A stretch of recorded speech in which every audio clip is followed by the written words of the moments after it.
Hello students, how are you all. I hope कि आप सभी बहुत अच्छे होंगे और आप सभी ने जो पिछला चैप्टर है वो अच्छे से कंप्लीट कर लिया होगा। So now let's move into the chapter number 8 and the chapter name is work, force and energy. तो इस चैप्टर में हम वर्क, फोर्स और एनर्जी के बारे में जानेंगे। But before starting this chapter, as you can see, learning objectives are given. After completing this chapter we should be able to know about the work, force and energy in the context of science. Science के context में हम work, force और energy के बारे में जानेंगे। Okay, next thing is to analyses the importance of machines in doing work. हम analyse करेंगे कि क्या क्यों इम्पोर्टेंस है मशीन का काम करने के लिए। Next thing, to know about some common simple machine, कुछ सिंपल मशीन के बारे में हम जानेंगे। Next thing, why sun is the basic source of energy, sun क्यों बेसिक सोर्स ऑफ एनर्जी, इसके बारे में हम जानेंगे। Next thing, to know about some sources of energy, कुछ सोर्सेज ऑफ एनर्जी के बारे में हम जानेंगे। Next thing, to explain the need of conservation of energy, क्यों जरूरी है कंजर्वेशन ऑफ एनर्जी, ये हम जानेंगे। Okay, now here comes the introductory question. In terms of science, are you doing any work if you are holding a heavy box on your head? अगर science के according क्या आप कोई काम कर रहे हो, अगर आप सिंपली एक बॉक्स को होल्ड कर रहे हो अपने हेड पे और ऐसे ही बस खड़े हो, तो साइंस के अकॉर्डिंग इसको हम काम नहीं बोलेंगे।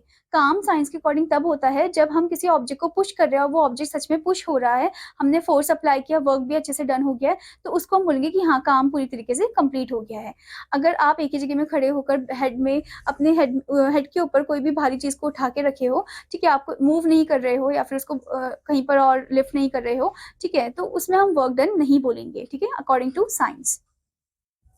So first, here comes the chapter. The first point in this one is force. You already know that pushes and pulls are forces. आपको पता है कि जो pushes and pull है वो क्या है, force है। Okay. When you push or pull something, it moves. जब भी हम कुछ push करते हैं, pull करते हैं, तो वो move करता है। When you throw a ball, you use force. जब हम throw करते हैं बॉल को तो हम force use कर रहे हैं, ठीक है। When you hit a moving ball, you use force to change its direction. जब आप हिट करते हैं एक मूविंग बॉल को तो आप फोर्स यूज कर रहे हो उसके डायरेक्शन को चेंज करने में। Okay, when you stop a moving thing, you use force. जब आप स्टॉप करते हैं एक मूविंग थिंग को तो उसमें भी आप फोर्स यूज कर रहे हो। Thus force can be use of the moving things, ठीक है। फोर्स जो है उसे हम यूज कर सकते हैं of that moving things. Okay, now student, here comes the question part. Look at the pictures carefully given below. What are they doing? Write push or pull in the boxes to describe the action. आपको picture को ध्यान से देखना है, आपको बताना है कि ये क्या कर रहे हैं। आपको पुश और पुल लिखना है कि ये पुश कर रहे हैं या पुल कर रहे हैं चीजों को। ओके, जैसे कि आप यहाँ पर देख सकते हो, जो ऑटो रिक्शा है वो क्या कर रहा है, ऑटो नहीं, क्या है, साइकिल रिक्शा, हाँ ठीक है। ओके, सो स्टूडेंट, आप देख सकते हो फर्स्ट पिक्चर में जो साइकिल रिक्शा है वो क्या कर रहे हैं, वो पुल कर रहे हैं, वो हैवी वेट को अपने साथ कैरी कर रहे हैं। ओके, तो ऐसे ही आपको हर एक इमेज को ध्यान से देखना है, आपको बताना है कि ये पुश है या फिर पुल है। Okay, now here arises the question, what can force do? force क्या कर सकता है? force can do the following things. अब आप देख सकते हो जैसे कि force, it can make things move. ये चीजों को move कर सकता है, ठीक है। it can increase the speed of a moving thing. एक moving thing के speed को increase कर सकता है force. okay, it can change direction of a moving thing. एक moving thing के direction को change कर सकता है force. next thing, it can stop the moving thing. ये एक moving thing को stop भी कर सकता है, रोक भी सकता है। okay, now student, let's know about types of forces. There are different types of force. First one is muscular force. When we use our muscles to move things, we use muscular force. जब भी हम अपने muscles को use करते हैं चीजों को हिलाने में, move करने में, तो हम muscular force use कर रहे हैं। Animals use muscular force when they use their muscles to pull a load. Animals जो है वो muscular force use करते हैं जब वो अपने muscles को use करते हैं एक load को pull करने के लिए, ठीक है। जैसे कि आप यहाँ पर देख सकते हो, यूज ऑफ मस्कुलर फोर्स आपको दिया गया है कि कैसे मस्कुलर फोर्स की मदद से वो जो वुड है उनको कट कर रहे हैं, और कैसे मस्कुलर फोर्स की मदद से जो ऑक्स है उसको मूव कर रहे हैं, जो गाड़ी है उसको मूव कर रही है, कार्ट को। Okay, now next type of force is gravitational force. When you throw a ball up in the air, it comes down. जब भी हम बॉल को ऊपर फेंकते हैं तो वो नीचे ही आती है। Okay, this is because the earth pulls everything towards itself. क्योंकि जो अर्थ है वो हमेशा हर एक चीज को अपनी तरफ ही खींचती है। This is pull or force which pulls the things towards the center of the earth is called gravitational force. तो ये ऐसी फोर्स है जो कि पुल करती है, चीजों को अपनी तरफ खींचती है, सेंटर ऑफ द अर्थ की तरफ लेकर आती है, तो उसे हम ग्रेविटेशनल फोर्स बोलते हैं। ठीक है, जैसे कि आप यहाँ पर देख सकते हो, आपको यूज ऑफ ग्रेविटेशनल फोर्स दे रखा है कि कैसे जो बॉल है ऊपर फेंका तो नीचे ही आएगी वो, ठीक है, क्योंकि एक पुल है, यहाँ पर खिंचाव है। ऐसे ही एप्पल्स जो कि पेड़ में हैं वो नीचे ही गिरेंगे, ऊपर आसमान में तो नहीं उड़ेंगे, नीचे ही गिरेंगे, तो that is the gravitational force. Okay. Now next type of force is frictional force. We know that when we roll a ball on the ground, it stops after some time. जब हम रोल करते हैं ball को ground में तो वो कुछ time के लिए रुक जाती है. The ball stops because as its surface rub against the rough surface of the ground. तो ये जो बॉल है क्यों रुकती है? क्योंकि उसका जो सरफेस है वो रब कर रहा है against the surface of the ground. Okay. So the roughness causes the ball's movement to slow down and finally stop. जो ये रफनेस है ये कॉज कर रही है बॉल के मूवमेंट को कि वो स्लो डाउन हो और फाइनली वो उसे रोक देती है. This force is known as frictional force. इसको हम फ्रिक्शनल फोर्स बोलते हैं. ये फ्रिक्शनल फोर्स आपको तब भी दिखता है जब आप कुछ लिखते हो पेपर में, तो वो भी एक अगेंस्ट फॉर्म में जाता है, फ्लो मतलब लाइक उसके अगेंस्ट जाता है. ठीक है, सेम फॉर्म में नहीं जाता. ऐसे ही जब आप चल रहे हो, ठीक है, आपने देखा होगा शूज में स्पाइक्स होते हैं, ठीक है, ताकि वो इससे लाइक जो फ्रिक्शनल फोर्स है उसको वो अवॉइड कर सके और वो हम इजीली जो है वो रुक सके, यानी कि एक ऑपोजिट रिएक्शन उसमें आता है. ठीक है,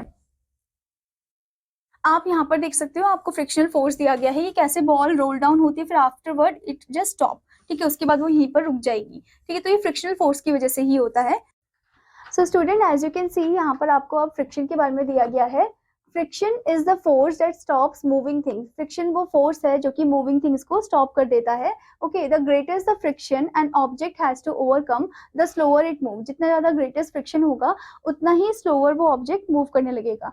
ओके, यू कैन स्टॉप और slow down your bike by applying brakes. आप स्टॉप कर सकते हो या स्लो डाउन कर सकते हो अपने बाइक को जब आप अप्लाई करते हो brake. Okay, so a bike has hand brakes and foot brakes. Bike में हैंड ब्रेक और फुट ब्रेक होता है ऑन व्हील्स. ठीक है, the brakes do not touch the wheels when the bike moving. Brake जो है वो टच नहीं करते व्हील्स को जब बाइक चल रही होती है. व्हेन ब्रेक्स आर अप्लाइड दे रब against the wheel and slow down the bike. जैसे ही ब्रेक अप्लाई किए जाते हैं वैसे ही वो रब करते हैं अगेंस्ट द व्हील और वो स्लो डाउन कर देते हैं बाइक को. Okay, friction between the wheels and brake stops the bike. तो ये फ्रिक्शन ही है जो कि व्हील्स और ब्रेक के बीच में होता है और बाइक को रोक देता है. Okay, sometimes to stop you place your foot on the ground. कभी कभी रोकने के लिए आप अपने फुट का यूज भी करते हो. तो यहाँ पर जो फ्रिक्शन है आप किसके बीच में, आपके फुट के बीच में और ग्राउंड के बीच में, वो भी बाइक को एकदम रोक देती है. Okay, the friction between the foot and ground brings the bike to a halt. Okay, so there are various uses of friction in our daily life. We will learn in detail about the friction next classes. तो और भी बहुत सारे uses है friction के बारे में हमारी डेली लाइफ में, तो इसके बारे में आप हायर क्लासेस में पढ़ोगे. Okay students, now here you can सी, आपको यहाँ पर पिक्चर भी दी गई है. ठीक है, कि कैसे बाइक को आप ब्रेक की मदद से स्टॉप कर सकते हो. ठीक है, वो फ्रिक्शन ही है जो उसे रोकने में मदद करता है. ओके, या स्लो डाउन करने में मदद करता है. Now the next thing is work. Work is done when an object is move through a distance by using force. Work तभी होता है जब ऑब्जेक्ट मूव करता है by using the force. When we push or pull a body that shows the work is done. Okay, work is done only when the body moves. Work तभी होता है जब बॉडी मूव करती है. Okay, in science work is not done if a body is not move from its original position. Science में work नहीं होता है अगर बॉडी मूव नहीं कर रही है अपने ओरिजिनल पोजिशन से, even if force is applied. चाहे जितना भी फोर्स अप्लाई कर दिया हो. ठीक है, जैसे कि आपको एग्जाम्पल दिया गया है, when you push a wall you apply the force. ठीक है, जब आप वॉल को पुश कर रहे हो जो कि एक स्टेबल फॉर्म में है, ठीक है, आप एक फोर्स को अप्लाई कर रहे हो, बहुत ज्यादा एनर्जी लगा रहे हो. ठीक है, पर वॉल तो बिल्कुल भी हिल नहीं रही है, तो यानी कि आपकी पूरी एनर्जी वेस्ट हो गई, आपका काम भी नहीं हुआ है अकॉर्डिंग टू द साइंस. ठीक है, साइंस के टर्म से. But the wall does not move, so no work is done. Okay, but when you kick a ball the ball moves from its original position. जो ball है वो move करेगी अपनी original position से, तो हम यहाँ बोल सकते हैं कि work is done. So work is done. Okay, जैसे कि आप यहाँ पर देख सकते हो, जो बच्चा है वो वॉल को पुश कर रहा है जबकि वॉल जो है बिल्कुल नहीं हिल रही, तो that means work is not done. Here child kicking the ball, that means work is done, कि बॉल जो है वो हिल रही है. Okay, now students, let's know about simple machines. Sometimes you find that we cannot do some work with our empty hands. कभी कभी कुछ ऐसे काम होते हैं जो अपने हाथों से हम नहीं कर सकते हैं.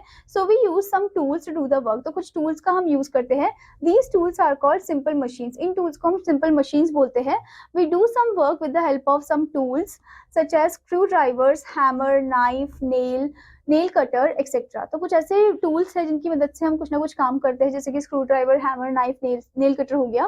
These tools make our work easy. There are 6 types of simple machines. कुछ 6 टाइप ऑफ सिंपल मशीन्स आपको दिए गए हैं, जैसे कि फर्स्ट वन है लेवर.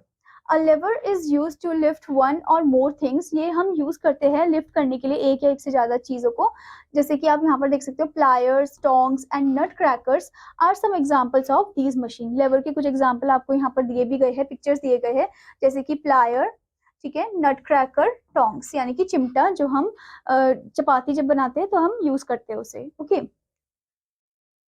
Now next type of simple machine is pulley. A pulley is made from a wheel and a rope. Pulley जो है एक व्हील और रोप से बना होता है, रस्सी से। It is use to raise, lower और मूव अ लोड। ये यूज करते हैं हम रेज करने के लिए या थोड़ा लोअर करने के लिए या मूव करने के लिए लोड को, ठीक है। It is use to draw water from the well. कुएं से पानी निकालने के लिए भी हम इसको यूज करते हैं। To hoist a flag, flag को होइस्ट करने के लिए भी, या फिर to lift a weight in a crane, एक वेट को कैरी करने के लिए, लिफ्ट करने के लिए भी हम यूज करते हैं, जो कि क्रेन में आप देखते हो। ओके, जैसे कि आप यहाँ पर देख सकते हो, ड्रॉइंग वाटर फ्रॉम वेल, हम पुली का यूज कर रहे हैं। होइस्ट अ फ्लैग, इसमें भी हम पुली का यूज कर रहे हैं। And the next one is lift weight in a crane, ठीक है, इसमें भी हम पुली का यूज कर रहे हैं। Now next type of simple machine is wheel and axle. Wheel and axle is made of two circular object, ये दो सर्कुलर ऑब्जेक्ट से बना होता है, in which one object is bigger than the other, जिसमें एक ऑब्जेक्ट बड़ा होता है एज कम्पेयर टू दूसरा, like another one. Okay, one is a wheel, एक तो व्हील होता है, and other is an axle, दूसरा एक्सल होता है।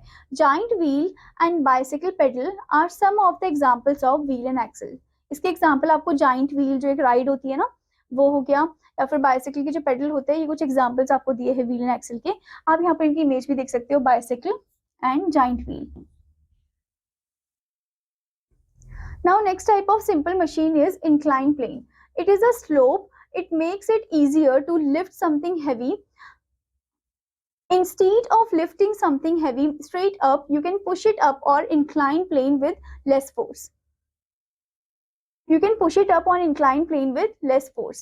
So यहाँ पर हमें बताया गया है कि जो incline plane है वो एक स्लोप जैसा है, ठीक है, और वो बहुत ज़्यादा आसान बना देता है कि हम हैवी चीज़ों को कैरी कर सके इजीली, ठीक है। अब जैसे आपने रैम्प्स देखे होंगे, जो व्हील चेयर में जो पर्सन है उनके लिए बहुत ईजी बन जाता है उसमें जाने के लिए, ठीक है, ताकि वो इजीली अपने आप को कैरी कर सके, अपने बॉडी वेट को। ओके, तो यहाँ पर भी आप देख सकते हो, ठीक है, कि कैसे इंक्लाइन प्लेन की मदद से वो इजीली हैवी ऑब्जेक्ट को कैरी कर रहे हैं, ठीक है, ऊपर नीचे हम कैरी कर सकते हैं उसे। Now next simple machine is wedge. Wedge has sharp edges on one side and blunt on the other side. Wedge में शार्प एजेस होते हैं एक तरफ और दूसरी तरफ वो ब्लंट होता है एकदम। It is use to cut और स्प्लिट ऑब्जेक्ट, ये यूज करते हैं हम ऑब्जेक्ट को कट करने के लिए, स्प्लिट करने के लिए। इसके एग्जाम्पल आपको दिए हैं, knife and axe are some examples of wedges, ठीक है, यानी कि एक्स हम यूज करते हैं वुड को कट करने के लिए, आप यहाँ पर देख सकते हो, ठीक है, this is example of ways. Now the next one is screw. It is a thin cone with a spiral ridge or thread running round it. एक थिन कोन होता है, इसमें स्पाइरल रिज होते हैं, थ्रेड होता है जो उसके राउंड वो रन करता है, ठीक है, जो स्क्रू जो कि हम यूज करते हैं मशीन्स को टाइट करने के लिए, ठीक है। Now student, before moving further, there is a point given, boost your brain. Machines like cars, cranes and computers are complex machines. Okay, तो machines जैसे कार, क्रेन, कंप्यूटर है, वो कॉम्प्लेक्स मशीन है। Okay, complex machines are combination of two or more simple machine. Complex machine simple machine से ही मिलकर बने हैं। Combination of two or more simple machine जो है वो मिलकर एक कॉम्बिनेशन ऑफ सिंपल मशीन्स जो है वो मिलकर क्या बनाते हैं, कॉम्प्लेक्स मशीन को फॉर्म करते हैं। Okay, now student, let's move into the energy part. Energy is the capacity to do work. Energy capacity है कि एक क्षमता जो कि जितना वो काम कर सकता है, ठीक है। We need energy to do various kinds of work. हमें भी एनर्जी चाहिए अलग अलग टाइप ऑफ वर्क करने के लिए। Okay, now here comes the sources of energy. Things from which we get energy are called the sources of energy. जिन चीजों से हमें एनर्जी मिलती है उसे हम सोर्सेज ऑफ एनर्जी बोलते हैं। There are different sources of energy, बहुत अलग अलग type of sources of energy हमें दे रखा है। जैसे कि first one is solar energy. Sun is the main source of energy. Sun सबसे ज्यादा मेन सोर्स ऑफ एनर्जी है, ठीक है। The energy that we get from the sun is called solar energy. और जो एनर्जी हमें सन से मिलती है उसे हम सोलर एनर्जी बोलते हैं। We get heat and light from the sun. हमें क्या मिलता है, हीट एंड लाइट मिलता है सन से। The green plants trap this energy and make food. जो ग्रीन प्लांट है वो उस एनर्जी को, सन की एनर्जी को ट्रैप कर लेते हैं और खाना बनाते हैं अपना। Plants, animals and human beings use this food and get energy. Plants, animals और ह्यूमन बींग जो है इन खाने को यूज करते हैं और उनको भी एनर्जी मिलती है। Okay, We get fuel such as wood and coal from the plants. हमें fuel wood and coal plant से ही मिलता है. They have stored heat energy in them, क्योंकि उनके पास stored heat energy होती है. Okay. आप यहाँ पर भी देख सकते हो कैसे प्लांट्स जो है वो सन को कैप्चर कर लेते हैं और अपना खाना बनाते हैं. Okay, this process is known as photosynthesis. Thus the energy that we get from plants is stored solar energy. तो जो एनर्जी हमें प्लांट से मिलती है वो एक स्टोर्ड सोलर एनर्जी होती है. Okay, solar energy is also used in solar cooker में भी यूज किया जाता है, in solar heaters etcetera. Solar heater में भी सोलर एनर्जी को यूज किया जाता है. ठीक है, जैसे कि आप यहाँ पर देख सकते हो सोलर हीटर की मदद से आप इलेक्ट्रिसिटी प्रोड्यूस कर सकते हो, पानी गर्म कर सकते हो इजिली. ओके, एंड यहाँ पर आपको दे रखा सोलर कुकर जिसकी मदद से आप खाना भी पका सकते हो. ठीक है. Now next type of energy is wind energy. When wind blows, it moves the blades of a windmill and produces electricity. जैसे ही wind blow करती है वो blade move करती है windmill के और electricity को produce करती है. Thus wind is a source of energy. Wind एक source of energy है. ठीक है, जैसे कि आप यहाँ पर देख सकते हो windmills use the energy of the wind and ये move करते हैं, फिर electricity को generate करते हैं, पानी को carry करते हैं. Okay. Now here comes the water energy. Water can turn a wheel. Water एक wheel को turn कर सकते हैं. Dams are built to check water from flowing down a river. Dams जो है वो पानी को check करते हैं from flowing down a river. Dams have gates. Dams में gates होते हैं जैसे कि आप यहाँ पर देख सकते हो. ठीक है, the gates are open to release the water with great force. Gates को open किया जाता है ताकि वो release कर सके पानी को with great force. The water gushes down and turns the wheels called turbines to produce electricity. फिर water gush down करता है और turn करता है wheels को जो कि produce करता है electricity को. Okay, thus water is source of energy. तो हम बोल सकते हैं water जो है वो source of energy है. ठीक है, आप यहाँ पर इसकी image भी देख सकते हो. Energy of flowing water is used to produce electricity. ठीक है, फ्लोइंग वाटर कैसे वो हम यूज कर रहे हैं इलेक्ट्रिसिटी को प्रोड्यूस करने के लिए. Okay, now next type of energy is geothermal energy. The heat stored inside the earth is also a source of energy. जो हीट स्टोर होता है हमारे अर्थ के अंदर वो भी एक सोर्स ऑफ एनर्जी है. This is called geothermal energy. इसको हम जियोथर्मल एनर्जी बोलते हैं. It is use to produce electricity. ये हम यूज करते हैं इलेक्ट्रिसिटी को प्रोड्यूस करने के लिए. ओके, जैसे कि आप यहाँ पर इमेज देख सकते हो, heat energy inside the earth is use to produce the electricity. Okay, now next type of energy is muscular energy. Men and animals use muscles to perform all types of work. हम सब muscles use करते हैं. ठीक है, अलग अलग type of work करने के लिए. The energy stored in the muscles of human beings and animals is called muscular energy. तो जो energy store होती है हमारे muscles में या animals की muscles में उसे हम muscular energy बोलते हैं. Okay, जैसे कि आप देख सकते हैं muscular energy यानी कि muscles की मदद से कैसे वो साइकिल चला रहे हैं. Okay.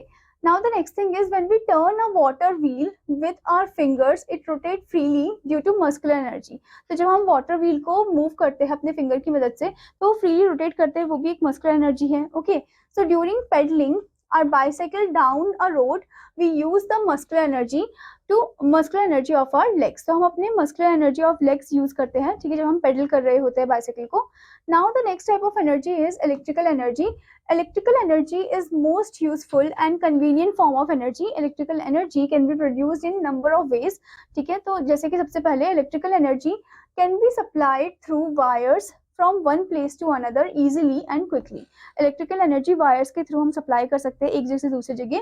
ठीक है, this energy can be converted into other forms of energy with the help of proper machines. Proper machine की मदद से हम इसे convert कर सकते हैं other form of energy में.